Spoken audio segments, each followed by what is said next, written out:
Section 3.1b, graphing linear equations.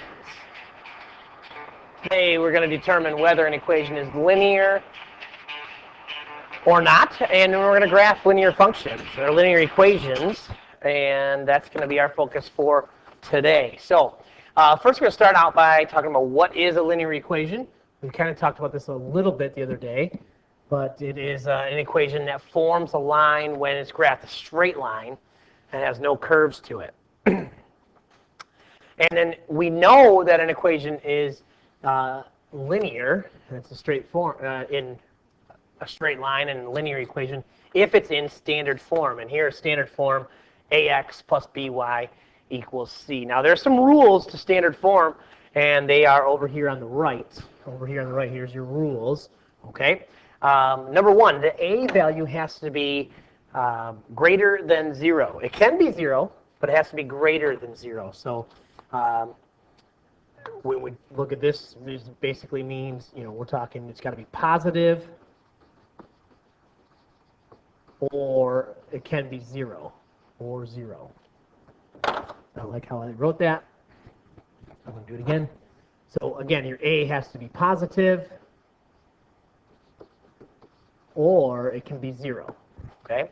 The other thing is that a and b are both not equal to 0. Both of them are not equal to 0. One of them can be 0, but you can't have both of them 0. And then a, b, and c are integers whose greatest common factor is 1. So we can't have any fractions for a, b, and c, or no decimals. No fractions or decimals there.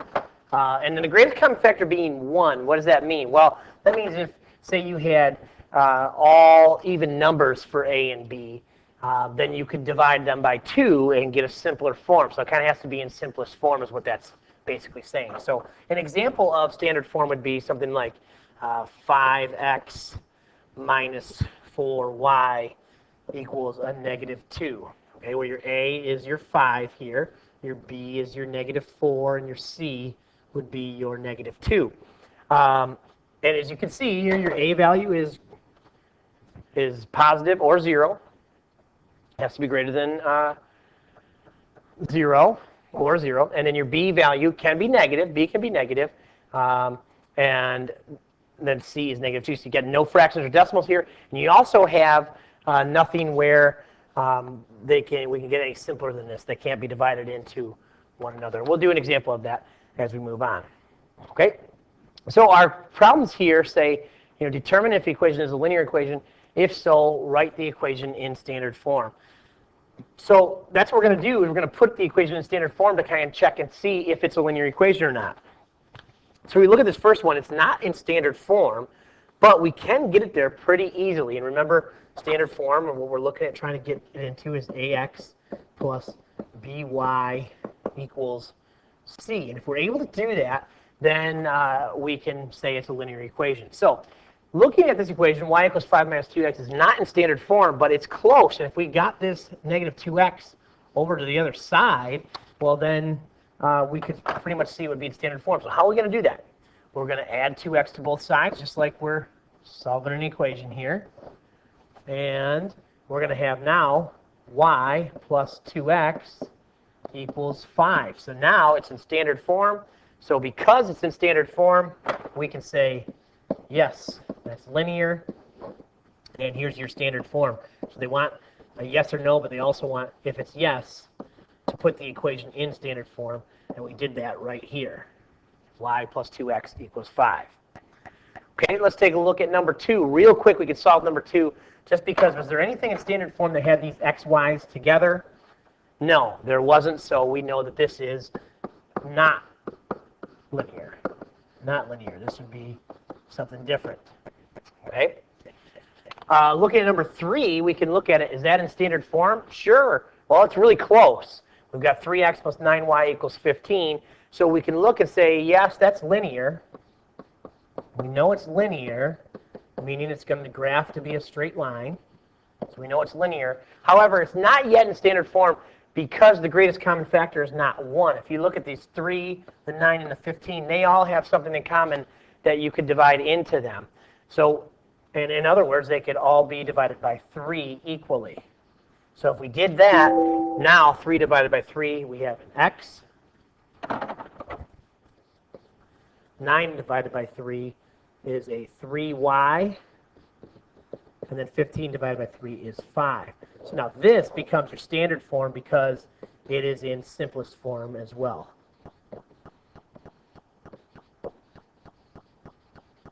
Okay?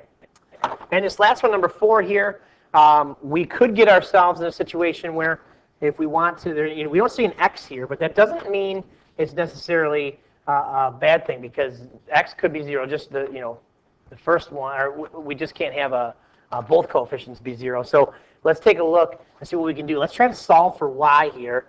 And by doing so, what would we do? We have 1/3 here, so let's multiply that by 3. And let's do that on the other side as well. And so now we know this is going to cancel out. We're going to be left with y. And on the right side, you're going to have a -3.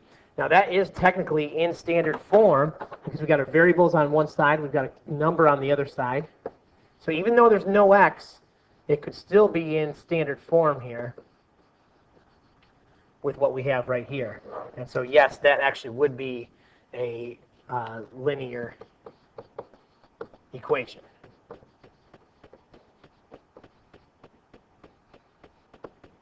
Okay? So there's some good examples there to look at. All right, so graphing linear equations. Let's take a look at some things we have to have when we graph linear equations. The first thing is the line has to be a continuous line. So what that means is we're going to use arrows. It extends beyond arrows in both directions. So when you draw this, just make sure that we put some arrows on it. And that tells us that it's going to extend in both directions. So it goes beyond those in both directions there. Okay, and the line also represents, the line also represents all the solutions of an equation. So everything that works for it would work for that equation. And it would end up on that line. Any solution of the equation will end up on that line. And then every ordered pair on the line satisfies the equation. So these two, 3 and 4, are kind of back and forth from each other. The first one says, the line represents all the solutions. And here it says every solution is on the line satisfies the equation. So every x, y point that you can plug in, so every x that you plug in will satisfy it for y and is on that line. And so that means that you could use any x and satisfy the equation, so the domain of linear equation equals all x values that you choose. So anything you chose would work for that. So another way of saying that is if you asked me what the domain was, you'd say all real numbers. Because you could, a linear equation, you could plug in any x and you're going to get a value for y that's going to end up on that line. Okay?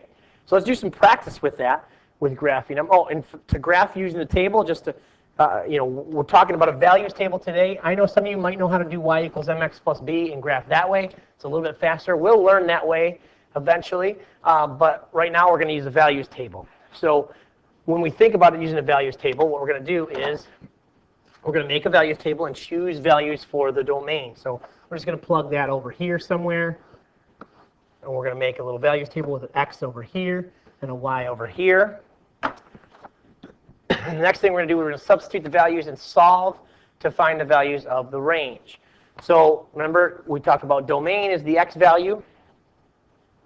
And so what we can choose, it says make a values table and choose values. We'll do that in a different circle. Choose values. So the fact that we can choose them, remember, makes that your independent variable. So to use a term from earlier in the course, it makes it your independent variable because you can choose it. It's not dependent on what happens there. And then your range is the dependent variable and what we're trying to do. So remember your range over here, that's your y value. That's your y value. So you simply make a x, y table like we did over here on the right-hand side, and you're going to choose x's, and whatever you get when you plug those x's into the equation, you'll get a y as an output. And then finally, the last thing you're going to do, and probably the most fun, is you plot the points on the graph, and then you connect the dots. And just make sure that it comes out to a straight line. and then make sure that you add arrows in each direction to say, hey, this goes on and on forever in each direction. Let's practice. All right, this first one, graph x plus 2y equals 6 by making a table of values. All right, so first thing I'm going to do is, and there's a little hint written here in yellow, it says solve for y to make it easier to fill out your values table. So if we solve for y, it's going to make it easier when we do the math plugging in the x. So if I have a x plus 2y equals 6, and I want to solve for y, what I can do, because we've solved for variables before, is subtract x from each side. And that's going to give us a 2y equals, and I'm going to put the negative x first just because I like my x's before the numbers. And you could keep it either way, negative x plus 6. And now I have to divide through by 2. But remember, I got to divide through kind of by everything over here, or else I can't break it down anymore.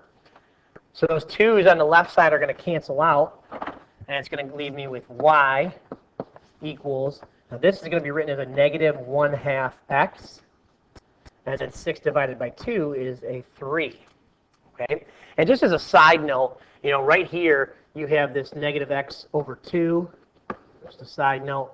I mean, that is the same thing as a, you know, if I keep my x here, I'm just going to keep my fraction, put a denominator of 2 and a negative 1. That's the same thing, just so we know that, okay, going forward.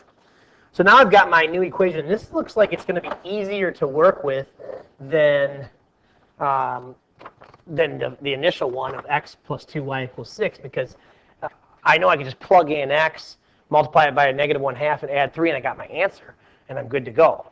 Okay? So let's talk about the table of values now. So what I want to do is I want to make a table. So I'm going to make my xy table. And remember, I get to choose values for x. I get to choose values. And I kind of choose the same ones every time because I get a pretty good idea of where the line is going to go if I use these 5 points. So negative 2, negative 1, 0, 1, and 2. That gives me a good idea of where that point is going to be located, or where it's going to be, and how this line is going to look. Every once in a while, I'll have to go on to a 3 or a negative 3 if those points don't work. But let's go ahead and start plugging them in.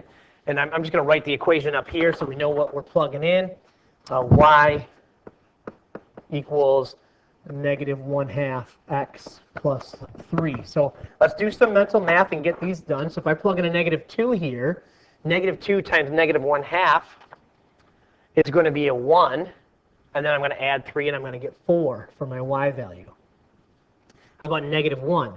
Negative 1 times negative 1/2 is going to be a negative 1/2. And then I'm going to add 3 to that, and I'm going to get a positive 3.5. And you can check the math. Use your calculator. If I plug 0 in, 0 is pretty easy. 0 times anything is 0, so plus 3 is 3. Now if I use the 1 times negative 1/2 is going to be a negative 1/2. And when I add 3 to it, I'm going to get 2.5. And finally, the last one, 2 times negative 1/2 is going to be negative 1 plus 3 would give me a 2. The other reason why I use these numbers on the x's, negative 2, negative 1, 0, 1, and 2, is because it's easier to do that math when I plug them in for x. Those are easy numbers to work with. 0s, 1s, and 2s are easier than just picking random numbers like 4s and 9s and whatever. So now let's plot those points. X, negative 2, 4. So we worked on this yesterday. Negative 2 up 4. Whoops. Negative 2 up 4. Should be right about here. And then we're going to have negative 1, 3.5. So somewhere here, my graph is a little bit, my board is a little bit off. 0, 3. And then 1, 2.5. And then finally 2, 2. Put me here. And so when I graph this, we know it's a straight line. And I can put arrows on each side. Let's continue this one here. And put arrows that looks similar to that. Now my smartboard's a little bit off, so we have to deal with that. And so it's a linear graph as well. All right, next up, graph. This one we can practice on. You know what? Let's just skip this one because I think this is going to be your practice problem for your notes. So we'll make this your practice problem. And again, just make your XY table, and I use these values. You don't have to, but like I said, these are much easier numbers to work with than anything else. Okay? Let's move on to number 7, and then we'll just talk about number 8. So number 7 is tricky because if you look here, y equals -2, well, there is no x, right? No x value. But that doesn't mean we can't graph it. It doesn't mean it's not linear. So what this one is if we still make the table of values, and I'm still going to use these points for x, but there is no x. So if I try to plug in an x, I'm going to get -2 for y. If I try to plug -1 in for x, I'm still going to get -2. If I plug in 0 for x, I'm going to get -2. So hopefully you see this is where this is going. Anything you try to plug in for x, it's going to spit out -2. So when we go ahead and graph those points, what we're looking at is, x is -2, y -2, then -1 -2 would be here, 0 -2 would be here, 1 -2 here, and 2 -2 there. So our graph, you can see, is a straight line going across. And I draw my arrows, but it's a horizontal line. So basically we say if y equals b, b could be anything here, you're going to get a horizontal line for your graph. Still linear, because a straight line goes on forever, but you're going to get a horizontal line with y if it's just y equals something. Y equals something. So we'll talk about number 8 here, which what happens if it's x equals something? What do you think that line would look like? Okay, so our lesson summary here, when you make a table of values, values table to graph, how do you know what values to use for x and y? That's a good question for the summary. And then finally here, your practice problem, make a values table, and then graph problem number 6 that we skipped over for your practice problem. Okay, this is section 3.1b, and bring some questions. We'll work on this more tomorrow, but let's enjoy the rest of your day.